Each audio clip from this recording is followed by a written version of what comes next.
Oh, oh my gosh, sorry about that. Welcome to another great episode of the Boston Chris podcast.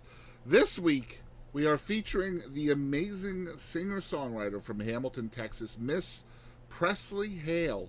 One of my favorites of all time. I'm so freaking stoked to have gotten the chance to chat with the beautiful and talented Miss Presley Haile here on the show this week. Man, did we talk about some really in-depth stuff with Presley about how she got to be as amazing as she is, how she learned the things she learned, and how she continues to learn the things she's learning. Just a great artist, a great songwriter. But before we get into our conversation with Presley, I need you guys to like this video down there. Smash that button for me, please. And if you want to see more in-depth, candid conversations like this one here, you can hit that subscribe or follow button. And also, I want you guys to comment down below wherever you are tuning into this show from. I'd love to see that kind of stuff. I don't know about you, but please do it. But yeah, we're excited to chat with Presley today about so much stuff, including growing up in the Hamilton, Texas area, the impact of the loss of her brother on her life, her career, her writing, etc. A really important part of her life was meeting Nick Brumley, her partner right now, not just in life, but also in art. And the impact of him on her life and her music has just been very impactful, and we talked about all of that stuff today. We really chatted with her a lot about the art of songwriting and the things that she's really good at from my perspective as a fan. And I hope you guys will really enjoy this conversation. It was really, really in-depth, and I appreciate Presley for taking the time out of her busy schedule, over 150 shows a year, and she made time for us today. So thank you so much for that. Without further ado, guys, we're going to get into it with the one and only Miss Presley Haile right now. It's time to chat. It's time to mingle. It's time to see what everyone's drinking. It's time to chat. It's time to mingle. It's time to see what everyone's drinking.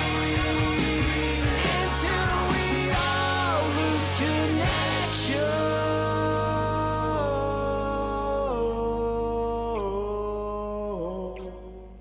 What's going on, everybody? My name is Zach Webb. You are tuning in to the Boston Chris podcast. Y'all have a good day.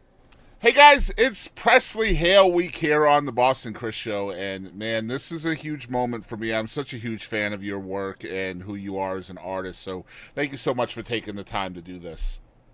Well, thanks, dude. Likewise. Yeah, man. I've only seen you live once. You may remember, I don't know, in Mineola. Do remember. Yeah, when you and Nick were out here, and you just blew me away. But let's break the ice first. What are your favorite drinks right now, Presley? Topo Chico, for sure. Coffee. I take breaks from coffee, but lately it's been keeping me alive, so we're on a coffee thing. Specifically cold brew. I got a new coffee maker yesterday, and it has a cold brew setting, which is really rad. Yeah. I never realized how cool cold brew is. And tea. I'm a huge herbal tea person. Throat coat, specifically. So I just started with the coffee too. I'm almost 50 years old in a couple of years, but yeah, it was like 46 that I started drinking coffee, and I am strictly cold brew as well. I'm there with you. So yeah. It's so nice. I Yeah. love it. Tastes good. You can appreciate it. I love the fact that it takes your hunger away, right? Like it just Yeah. satiates you a little bit. You know, you don't feel as hungry, and Yeah. that's probably my addiction is food. So that definitely helps with that. So yeah, I'm glad I discovered coffee. I always kind of stayed away from it because I didn't really. I liked the way it smelled, but like I didn't like black coffee, the way like the bitterness of it. So Yeah. didn't realize you could add stuff to it. You know. Yeah. No kidding. You can do all you want to make potions out of it. Yeah, absolutely. So I've got a couple of songs I do want to talk to you about as well that kind of, well, one's a favorite of mine. The other is your current single, which we'll talk about later. But my favorite song of yours is Less Lonesome. I would love to hear the story behind this song if you could tell it. Oh yeah, absolutely. So Less Lonesome, that's one of my favorite songs too. I'm really glad you like that one. That means a lot. But so my brother passed away 6 years ago now. But at the time, I don't know. I mean, like he passed away when I was 17, and I was 19. He was my best friend, and, that was really my outlet into songwriting because I was younger and I had been playing guitar, so I started writing a lot about that. But it took me a long time to, express how I was feeling the way I wanted to express it. Like, it took me a long time to find the words. But the Fort Worth Music Fest 3 years ago, the first one, they had a conference, and Radney Foster hosted one about co-writing, Hmm. and he said something, he was like, "Man, if you're ever stuck when you're, writing or you're in, like, a writer's block, put your guitar into DADGAD," and I could never figure out how to really play in DADGAD, that different tuning, so I kinda did, like, a cheater version where I tune the, low E and the high E both to D, and I just leave the middle in regular tuning. But anyways, so I was really hungover Sunday, the last day of the festival, and I was feeling really sorry for myself. It was my brother's birthday, and at this point, it had been 3 years since he passed away, and I was just feeling really sad, and I started writing that song, and it almost, like, poured out of me in a way, and I, polished it up and tweaked it 2 weeks after that in Arkansas with I was staying with Brian Martin and Nick Brumley, and they went over watching, like, a basketball game or something, and I finished that song, but, yeah, it meant a lot to me. That's the first time I've ever, like, broke down crying, writing a song, and it felt good, like, getting that emotion out. It felt like I actually said what I wanted to say about how I was feeling, you know? So, Well, it's one thing. thanks, I'm glad you liked Yeah, that. it's one thing to write that song though, right? And a lot of those songs that are super vulnerable end up being kind of your private stash, right? Like those songs don't see the light of day a lot of times. So, like, what was the motivation for you to release the song, knowing how powerfully emotional it was to you personally? You know what I mean?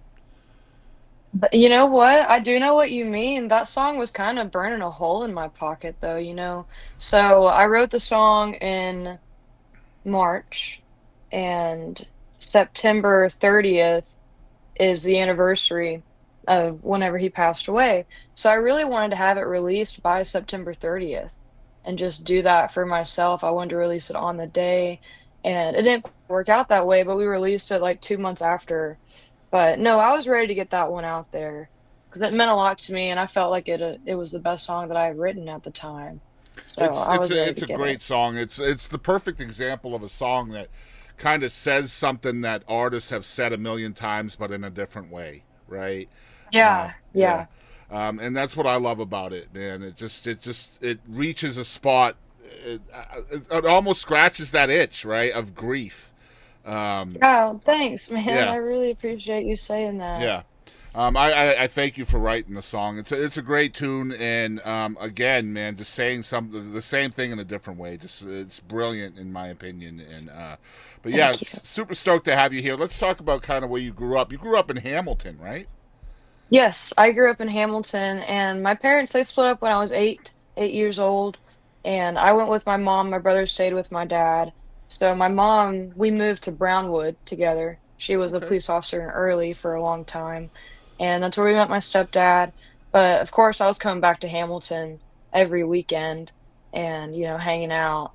But yeah, I mean, I lived in Early until I was in about 7th grade, and then I went to Zephyr for a little while, and then Gulfways where I graduated.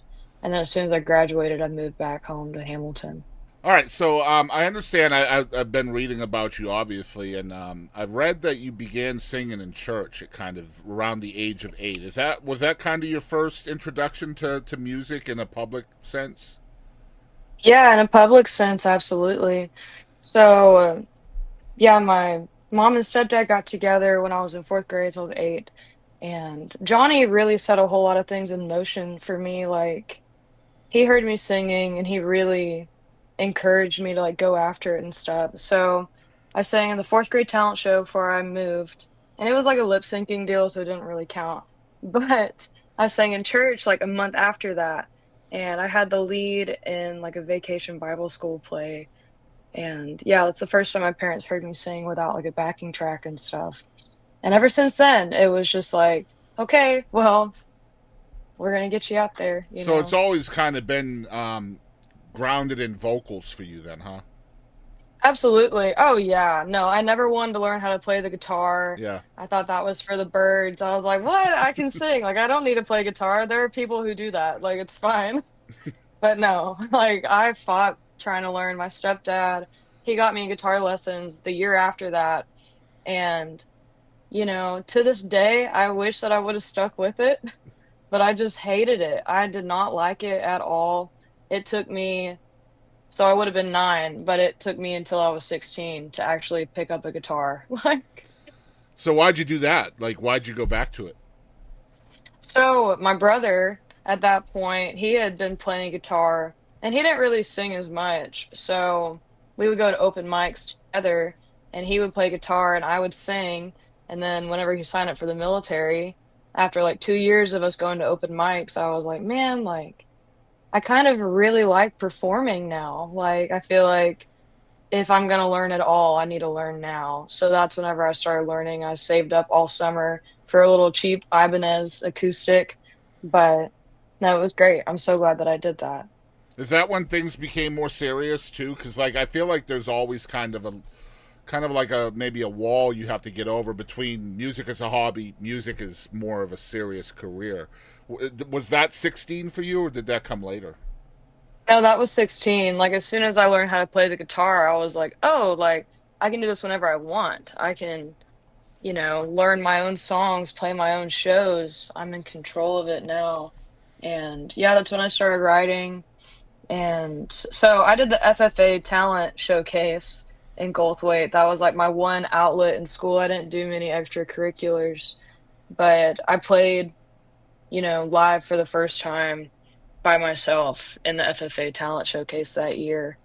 And yeah, the rest is history. I started playing shows in February What was the after that. inspiration for the songwriting? Like, because again, I mean, you're. I feel like the music career is kind of like you can kind of get stuck in a rut where you're playing cover shows because maybe they're more lucrative. Maybe that's what venues want to hear. Maybe that's what people want to hear.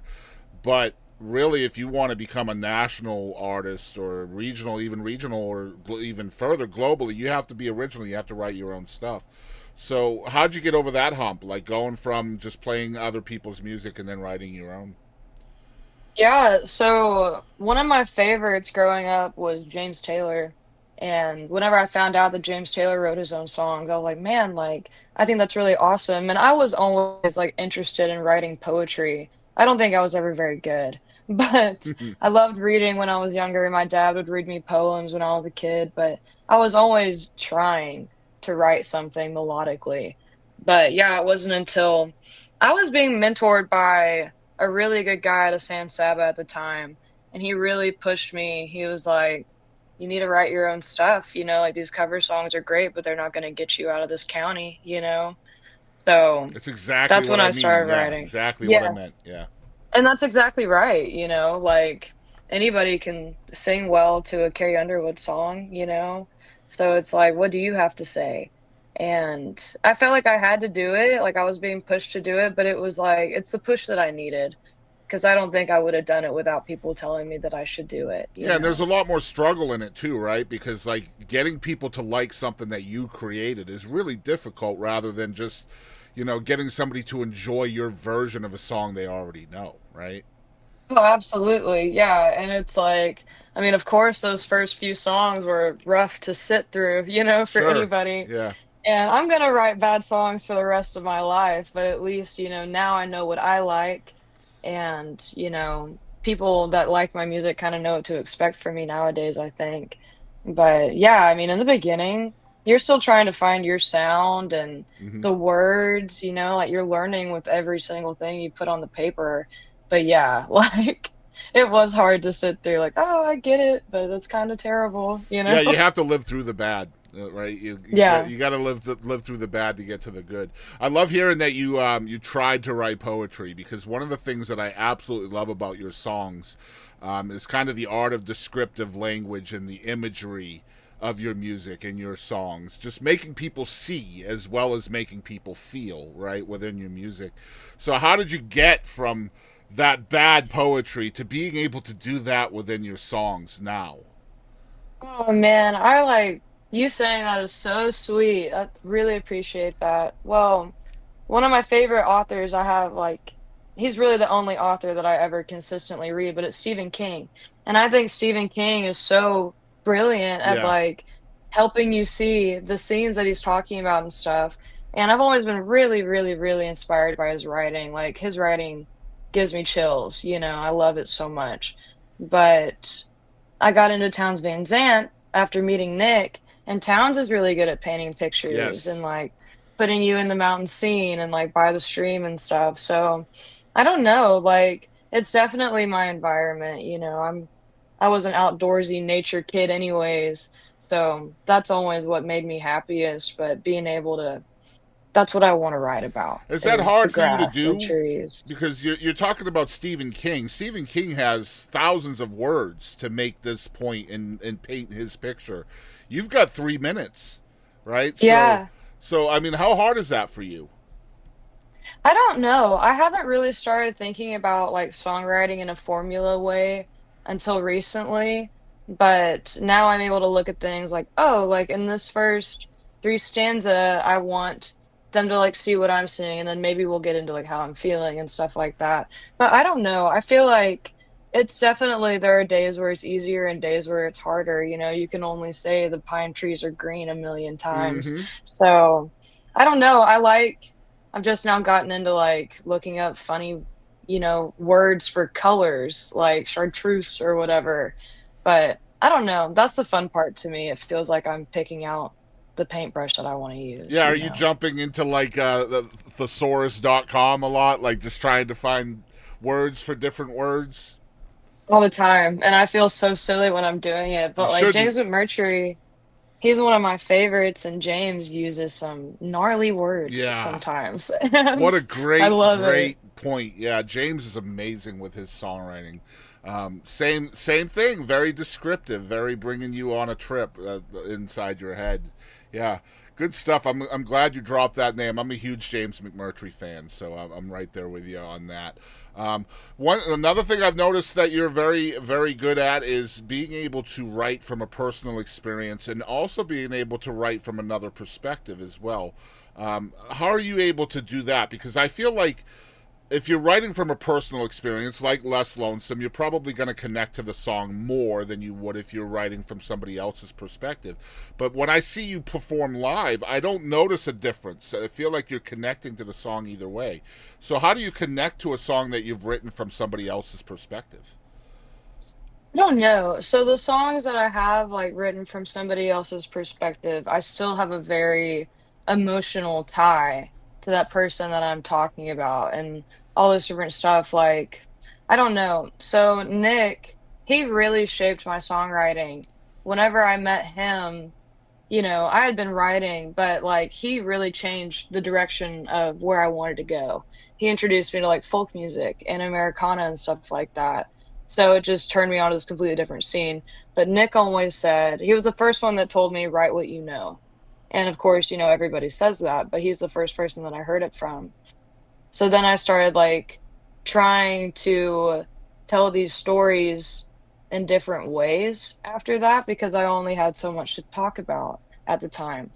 So I don't know. I mean, I definitely have to stay grounded to my songs because I have gotten disconnected from them before, and I just don't like that feeling. I don't feel like anybody believes me when I sing it and I'm not connecting to it. But I have to live the song every time I sing it. Yeah, and that believability is really important to connect to a live audience, isn't it? I think so, absolutely. Yeah. Yeah, I love that. Okay, so just I got a lot to unpack here, Presley. So I want to talk about your vocals as well. We mentioned earlier that all of this was grounded in your vocals. It all started because, I mean, let's be real. You have a fantastic voice, right? Oh, So thank you. you're welcome. What I want to talk about though is from a songwriting standpoint. Obviously, you're the artist that's performing these songs too. You're the voice for these songs and delivering that message. How much is that vocal ability such a valuable tool for you as a songwriter? I don't know. I mean, whenever I was just doing cover songs, like I would always try to find my own ways to put spins on it, like kind of challenge myself vocally. And sometimes I get in writing modes where I do challenge myself vocally, like Mountain Daughter was the first one that was really melody driven. And at Hmm. the time I wasn't doing a whole lot of that. So that was a breakthrough for me being like, oh, like, because I was writing really monotone kind of boring stuff before that one. That one was like a breakthrough for me. But I don't know. Like I think I rely on my voice a lot more than I realize when it comes to building emotion in songs, like Second Time. And like I do think it's very important for the songwriting that I'm doing, at least right now. And I do worry sometimes about the condition of my voice in my older years, Hmm. And like, man, can I still sing these songs one day? But that's a bridge to cross. Hopefully not for a long time. Well, I'm glad that you're thinking in those terms though, because a lot of people don't, right? A lot of people live in the moment and they're performing the songs as they have that ability at the time, right? We had Mike Tramp from White Line on the show way a couple years ago, and like he wrote that song "When the Children Cry," if you remember that one from the '80s, and Hmm. that song is so difficult vocally that he's not able to do it anymore in that key. So he redid the song at 70 years old so he could have a different version of it. So, like, Nice. he wasn't thinking about that, right, back in the day. Um, yeah, that's good stuff. Let me ask you this one. When you're in the studio, how does your role in the studio? Because, like I said with Nick earlier, I feel like there's two sides of creative to a song, right? There's writing the song, coming up with it, putting it on a page, and then it's bringing it into the studio and fleshing it out and making it a song. So, how hands on are you in the studio on that side of the creative process?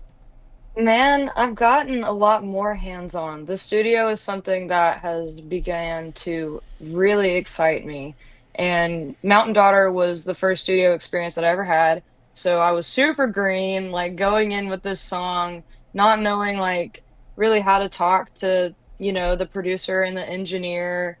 And I'm so lucky that we've stuck with Pat Mansky, the guy that's been with us since that song, because it's given me the chance to get a relationship with him and like know how to talk to him. And every single time I go in, I'm learning more lingo about like what I'm trying to say so you don't sound ridiculous trying to communicate to these studio musicians. But no, I love it so much. Like I'm like a kid in a candy store every time, just hearing everybody's idea and perking up whenever I have an idea. But the studio's super fun. I'm kind of just happy to be there. That's my role. Like, So I kind of missed on it a little while ago. You mentioned that before Mountain Daughter, and that's when I met you, right? When that song came out, just so you mhm. know. So that was kind of my first Presley Hale experience was Mountain Daughter. You said prior to that your songs were self-described boring, quote unquote. So what changed between before Mountain Daughter and after? Was it like bringing it into the studio for the first time, or was it something else? I don't know. So whenever I got with Nick, I had like 2 years where I didn't really write anything and just everything. Because after Nick, like he took me to Shreveport and I met all these other songwriters in East Texas, like Meredith Crawford and Heather Little and all these other incredible songwriters. I had never been exposed to people like that before. So I spent all that time really, really, really focusing on like, how can I make this better? Like, how can I hold a candle to these guys, that I'm now involved with? So, but yeah, I mean, we went to Colorado, Nick and I did with a buddy of ours, and obviously being that was my first time there as an adult, and it was in the summertime, and I was just mesmerized the whole time. Like you could not have killed my mood at all when I was up there. It was so much fun, but I knew I had to write about it. So that's the first time I put so much thought into a song, was coming up with that first acapella bit. And then I keep referencing the songs. It was a turning point because of this reason. Like, I feel like melodically, my writing changed, and lyrical content, my writing was beginning to change and stuff like that. So I think that was really it. I think something just clicked finally, you know? Well, you mentioned also that Nick kind of turned you on to some different influences as well, right? Like kind of that singer songwriter vibe, the folky Americana. Do you think melodically that helped change your style as well? Oh, absolutely. Yeah, like listening to Blaze and Towns and Guy and John Prine more, which I already knew about John, but I never really dove into him. And then, really at the time I was so heavily influenced just by the people that I was around all the time, our friends. Yeah, So super and grateful for that. let's be real. Nick Brumley is the songwriter's songwriter, in my opinion. Like, I mean, Oh, yeah. you know, No, I would have to agree. yeah, my wife and I would, if anybody asked us who is the most underrated songwriter, it's definitely Nick Brumley, no question in my Oh. mind. He's incredible. He knows how I feel. No, I love that. Yeah, No, I agree with you. yeah, he's just an amazing songwriter. I'm so glad you're here, and let's talk a little bit about Nick. Like, how has Nick kind of shaped you? We've talked a little bit about it, but as an artist, as a songwriter, him being such a great songwriter, you mentioned he brought you to Shreveport and East Texas to bring you around other songwriters. But what other ways has he kind of impacted you as an artist and as a human? God as a human, he's extremely patient. And at the time, I don't know, like I was a very calloused individual before meeting Nick. And he's a great friend, even before we ever started dating. He's just incredible friend, always there. Very inspiring to be around. Just down to earth, loving, loyal to his absolute core. And no, I absolutely adore that man. But as a songwriter and as an artist, just sitting next to him and playing those Brumley and Hale shows for 3 years taught me so much about crowd banter and storytelling and, like how to pace out your upbeat songs to your slower songs and the stories that you do tell and the jokes that work and all this different stuff. Like sitting next to him was like a master class. Hmm.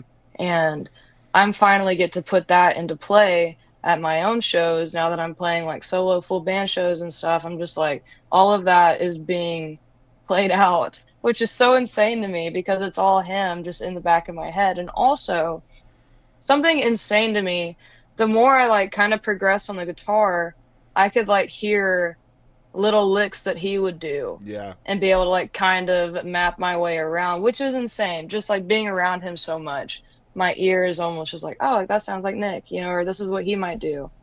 But no, I love it. He's influenced everything that I do creatively for sure. Yeah. So I'm pretty good at paying compliments. I'm going to try to pay you a really big compliment right now. I have two artists in mind that I feel like are heads and shoulders above when it comes to picking like the most cleanest covers to cut. Okay, and what I mean by cut is put them on a record. Okay, for example, with you, one of them was I had it here, the Lonesome Road song. Lonesome Road. Hold on. There were two covers I had listed from you, and somehow they got deleted. Let me get that. No, no, you're fine. There was Someday Soon Lone Star and State Lone of Mind Star. and Someday Yeah. Soon. Yeah, those are the two. Yep. So choosing cover songs to cut, right? I feel like you and Sierra Farrell are like the two best artists at choosing covers to cut. Aw, So that's so sweet. I love Sierra. She's one of my favorite artists. I love your takes on covers as well, especially those two. I've also heard some of your awesome covers live. So, what goes into the process for you to choose cover songs? Because these records only have so many slots for songs, and I know that you've written so many. So, to choose a cover over an original, what goes into that process? Yeah, so Lone Star actually was recommended to me from my manager, Larry Joe Taylor. We had just started working together, and I had never heard of Nancy Griffith at the time.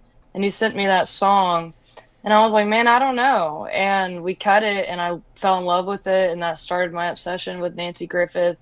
I'm grateful for that. But Someday Soon, I've been playing Someday Soon since I learned how to play guitar, you know? And I first heard it from Susie Boggess. And then I dove into Ian Tyson quite a bit after I found out that he wrote it and became a huge fan. And I don't know, we've been playing that song the way it's recorded for a long time, and I really wanted to hear it, done up the way that we played it because it is a little bit different than the original versions, and we lean a little bit more towards Ian in our version. So, I just wanted to pay tribute to one of my favorite songwriters, put that song out there because that song, I mean, that song is one of the best written songs I think ever. I mean, I love Someday Soon. I think that song's incredible. Yeah, your take on it is But just haunting too. It's very oh, haunting. thank you. Yeah. Thank you. I remember when I saw you live, a couple of the songs that I was thinking of were like "Ballad of Laverne" and "Captain Flint" by Guy Clark that you did a version of, and "Make Me Down a Pallet on the Floor," the old Gillian Welch song. So Mhm. some of those songs I hadn't heard in ages, and then you're breaking them out on stage. I was like, man, I love her choices, man. It's just so cool how you're choosing them. And you're right, they worked very well in the flow of the show too. So it was very cool. Yeah, good stuff. So Thanks. the new EP is called "Off to Find a Sunny Day," which was released this year, 2025. 5 songs. This had to be a fun process for you, right? It was fun, and it happened very organically. So, I mean, some of the songs like Mountain Daughter were recorded 2 years ago. Yeah. So, it happened organically. There was never really a plan going into the studio for the first time, and whenever we talked about an EP, they did have to sell me on it, 'cause I was like, "Man, I kinda just wanna do a record first," but the EP made sense, and I was really happy to get just this little bite-sized bit of songs that kind of coincide, but not really, but find a way to try and make them flow in just a 5-song sequence and, naming it something that coincides with the message I'm trying to get out there, but no, it was cool. It was really awesome. I enjoyed it. I'm glad it's out there. Yeah, and it's you're killing it with it. Like it's just doing so well, I think, right? And Thank you. yeah, of course. I got to ask you the question: the Presley Haile trademark, the hearts. What's the story behind the hearts? Oh, yeah, so, whenever Nick and I mean, Nick is the heartbeat behind a lot of things that I do, and I just love him to death, but whenever we were playing shows together, but we weren't dating yet, we were just best friends, and we would play the John Prine song, "In Spite of Ourselves." Hmm. And there's that line chorus, "Nothing but big old hearts dancing in our eyes." And we had been playing together for about 6 months, and I had, been jonesing after him, but I was like, "Man, I can't do this. We got a good thing going on here. It's fine." And I'd been kinda, like, suppressing that feeling for at least 2 months, but I was like, "Nothing's ever gonna happen out of this." But we were playing a show in Shreveport at a brewery, of all places, and we were playing that song, and I looked at him after that line, and I said, "Man, I just wish I could make my hearts look like pupils when I sing that to you." And he said, "You just don't see my eyes when I look at you." Oh, And I was like, "Oh, man, like, oh, does that mean he feels the same way?" But, yeah, I mean, we ended up telling each other how we felt that night, but, long story short, I was playing a festival in Stephenville, LJT Fest, and I was wearing a jumpsuit with hearts on it. I wanted to do something with my makeup that was different, so I did the hearts on my face with the idea of them being the hearts in my eye for Nick, and they just stuck.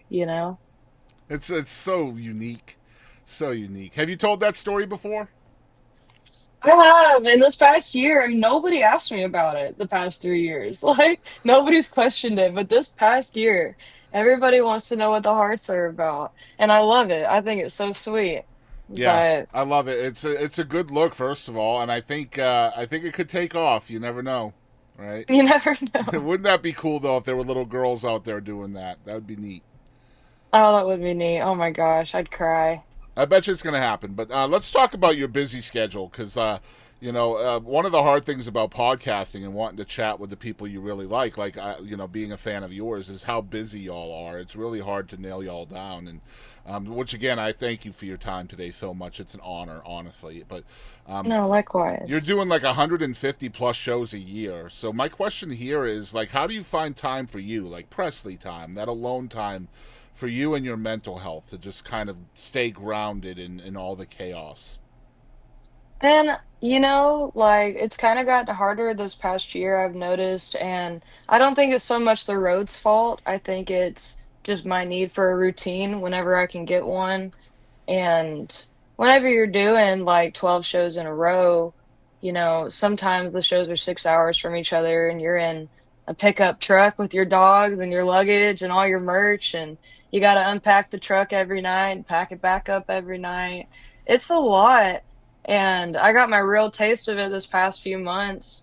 And I don't know, like we just got home Friday pretty much from being gone for 2 months, and there was just so much to do. We kinda live out in the country, and there was mice everywhere, and the house was just a wreck, so it's like, gosh, we've been gone, and now we have to clean, but now the cleaning is all done, and we have a few days before we leave again.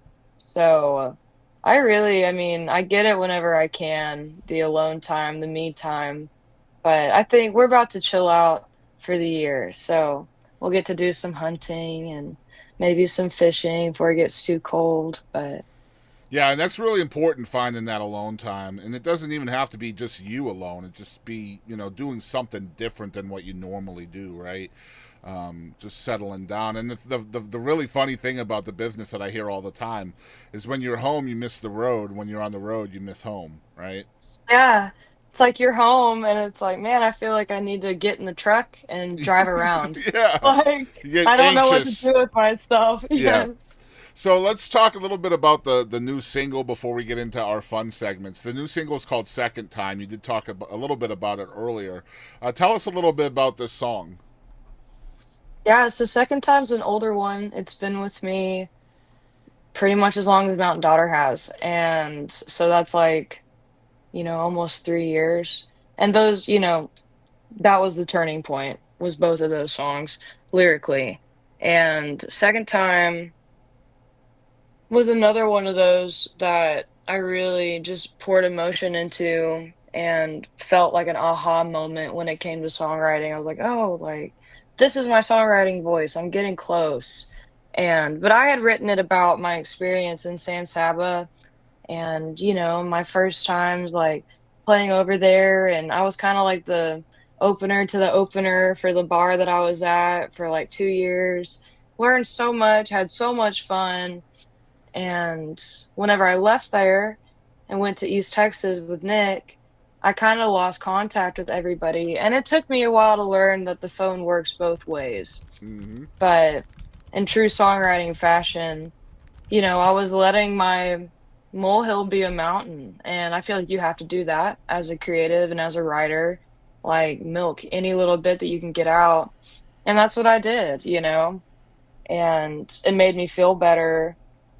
And I don't know, that's a song that I felt bad about because the people that I did write it about ended up hearing it when it was still a pretty baby song and they knew it was about them. And that's something that I never thought I'd have to deal with. And I felt terrible for it. But, you know, I ended up talking to them for the first time in a couple years, which was nice. So it's almost like it happened the way that it should have. Yeah. But yeah, I'm proud of that song. That song helped me out of a little hole. So, but And this is a good example of writing what you know, right? yeah, absolutely. Yeah. I got to tell you, the line that gets me every time when I hear this song is, "But Lord, when I cried when I crossed that county line a second time." Just such a brilliant lyric. Oh, thank What a you. way to put it, right? Like you get all the way out there to make a statement or say what you need to say, and then you chicken out and you turn back around, you head back. We've all done that. Like we have all Mhm. done that, right? Just good stuff. Let's get into our having fun segments with Presley, and then we'll let her get on her way. I know how important time is. So we have a bunch of these little segments that we put out on Reels and TikToks and stuff. And we just recently started having our guests choose between two of the segments on some of them. So Oh, this is nice. always a lot of fun. The first one, I want you to choose either Did You Know or Fun. Did you know? All right, can you tell people something they may not know about Presley Hale?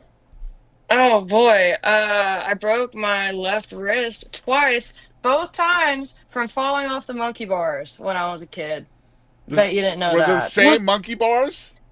No, different monkey bars. One was at the zoo on a field trip, and the other one was at the park in But the Hamilton. But same yeah, wrist.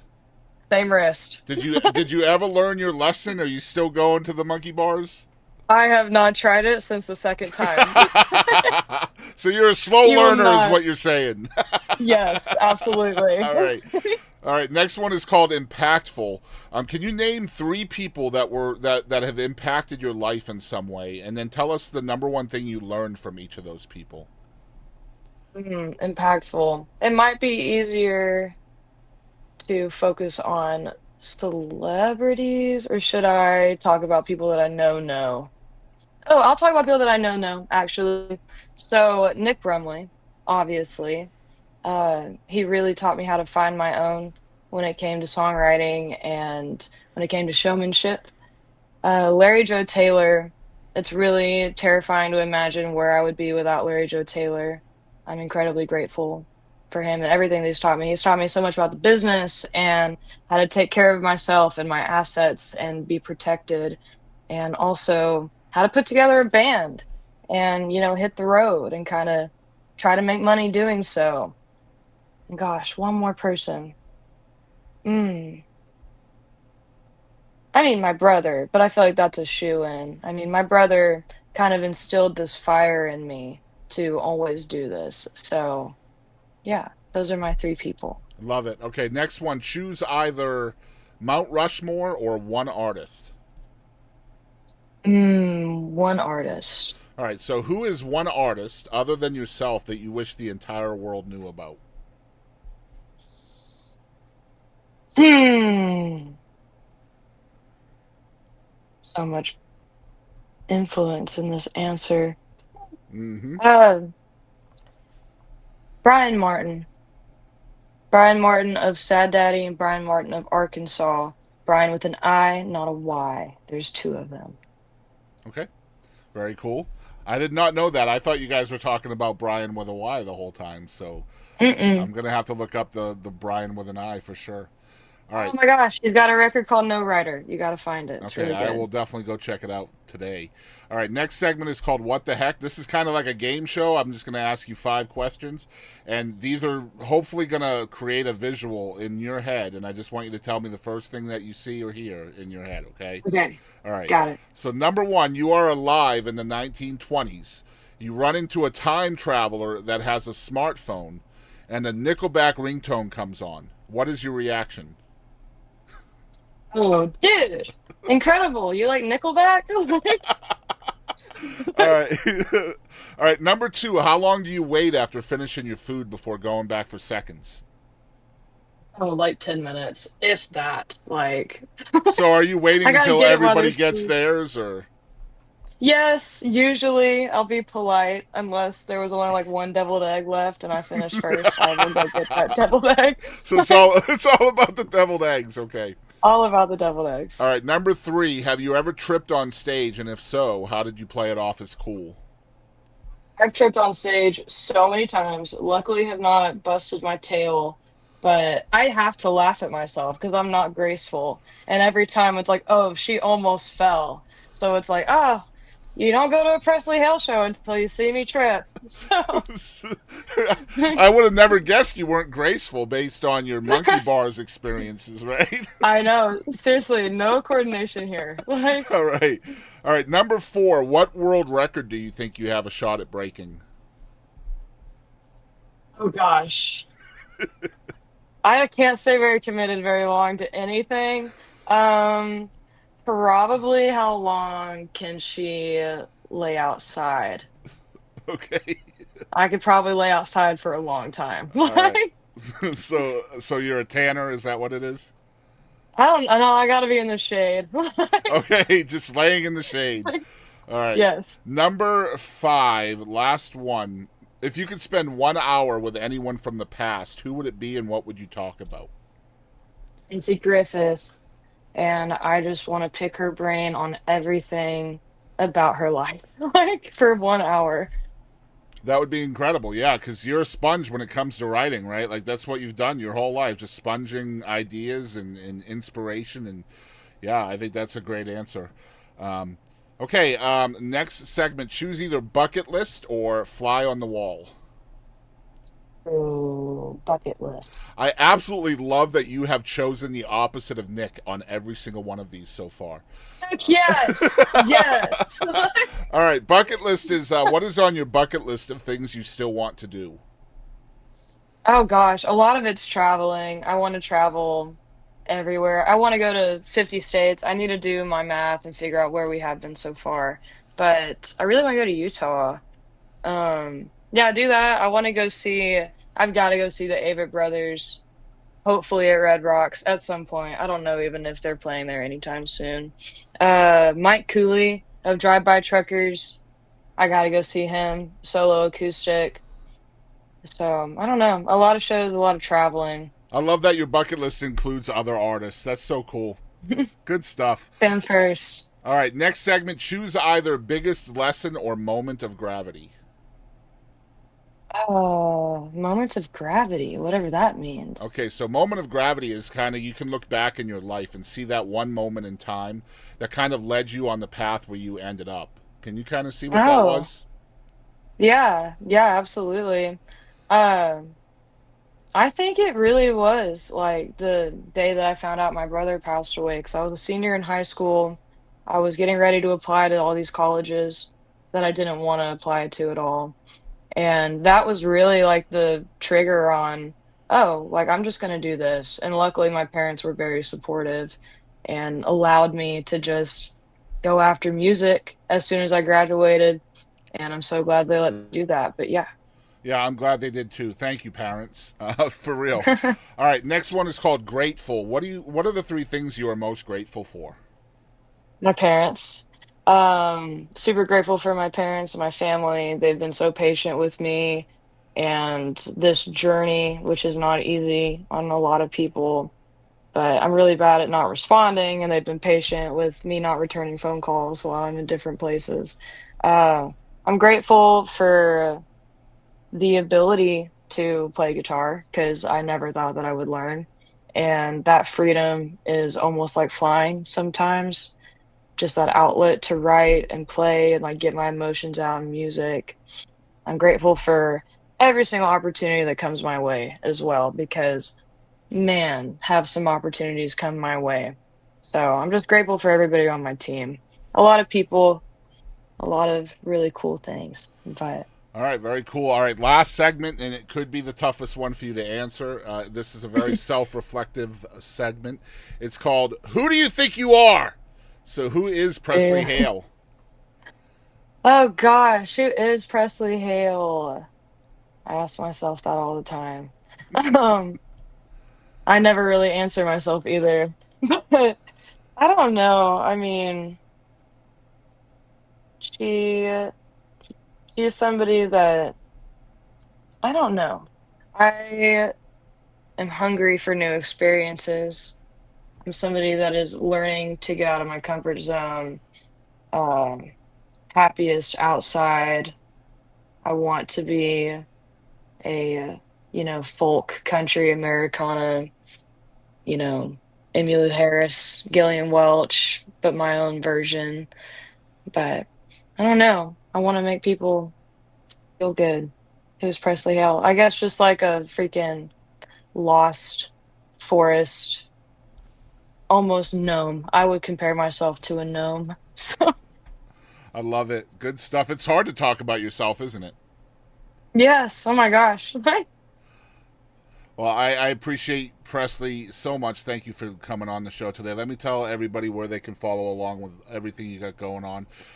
It's PresleyHaile.com. It's HAILE.com. So you guys can find that very easily. And her social medias are essentially it's Presley Haile Music on TikTok, Facebook, Instagram. It's all the same. So Presley Haile Music everywhere. How would you say is the best way to support you as an artist? So support me as an artist, coming to shows whenever you can. I mean, we're about to kind of take a rest, but we get out of the state a lot and we travel as much as we can. But yeah, coming out to shows, I want to see your pretty smiles, you know. So Well, thank you again, Presley, so much for taking the time to do this. I'm glad we saved the pumpkin bread. oh, me too. Thank you so much, Boston, really. Hey, y'all, this is Adam Carroll, And Chris Carroll. and thank you for tuning in to the Boston Chris Show.